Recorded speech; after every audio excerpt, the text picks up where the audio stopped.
আচ্ছা এটা কবিতার মতো মোটামুটি 4টা লাইন লেখা। 4টা লাইন লেখাটা জরুরি এই কারণে 6টা সমাজ কিন্তু 6 রকম। আমি যখন আলাদা আলাদা ভাবে পড়াবো তোমার কাছে ইজি মনে হবে, কিন্তু যখন 6টা সমাজ একসাথে আসবে তোমার কাছে কিন্তু তখন কঠিন লাগবে। ফার্স্টে কি বলছে? দ্বন্দ্বে উভয়পদ প্রধান মানে কি? আমরা একটু আগে কি করছিলাম? পূর্বপদ প্রধান, পূর্বপদ পরপদ বের করছি।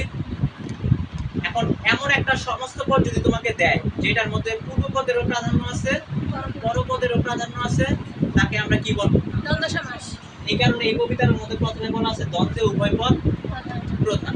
যেমন আমি কথার কথা বলতে পারি বাবা মা, যে শব্দটা দিয়ে আমি বাবাকেও বুঝাই মাকেও বুঝাই। আমি বলতে পারি চাচা চাচি, যেটা দিয়ে চাচাকেও বুঝাই চাচিকেও বুঝাই। অর্থাৎ দুইটা পদের কি আছে। তোমার আপাতত বিস্তারিত আমি প্রত্যেকটা তো আলাদা আলাদা পড়াই, আমার জাস্ট আইডিয়া দেওয়ার জন্য বলতে। দ্বিতক, দ্বিতক শব্দ দ্বিতকে বলতে কি? দ্বিতকে গাই পরপদের গান। ভাই দ্বিতক বলতে আসলে কি? এটার মধ্যে ভাই 3টা সমাস আছে। দ্বি দিয়া বুঝাইছি দ্বিগু সমাস কর্মধারায় আছে। ত দিয়া বুঝাইছি তৎপুরুষ ত দিয়া বুঝাইছি। কর্মধারায়। তাহলে টোটাল কয়টা সমাস পাইছি? 6টা।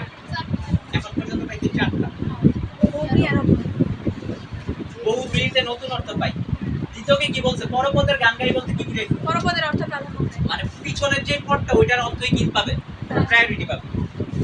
বলছি বহুব্রীহিতে কি পাই? মানে পূর্বপদেরও প্রাধান্য থাকবে না পরপদেরও প্রাধান্য থাকবে না, নতুন একটা কিছু কি করবে? বুঝাবে। আমি এখন এটার মধ্যে উদাহরণ দিতেছি না, আরো ম্যাচ লাগাবো। অব্যয়ীতে পূর্বপদ, এটা বইয়ের মধ্যে ছিল অব্যয়ীতে পূর্বপদ প্রধান, এতটুকুই ছিল। কিন্তু ওই যে জয়ী যে একটু মিলানোর জন্য উনি নিজের নাম বসাইছে, যেহেতু ওনার থেকে শিখছে এই কারণে ওনার নাম যে অব্যয়ীতে পূর্বপদ বলে জয়ী, এটা লেখতে একটু মিল থাকে আর কি, কবিতার মতো রাইমস করে। অব্যয়ীতে পূর্বপদ প্রধান, অব্যয়ী বলতে বুঝাইছি অব্যয়ী ভাব সমাস, যেটার মধ্যে পাই পরপদের অর্থ না, প্রাধান্য পাবে পূর্বপদের অর্থ। পূর্বপদের অর্থ। তাহলে কয়টা পেলাম ভাই টোটাল? 6টা। 6টাকে পাইছি। এই কবিতাটা আপাতত রাইখা দাও।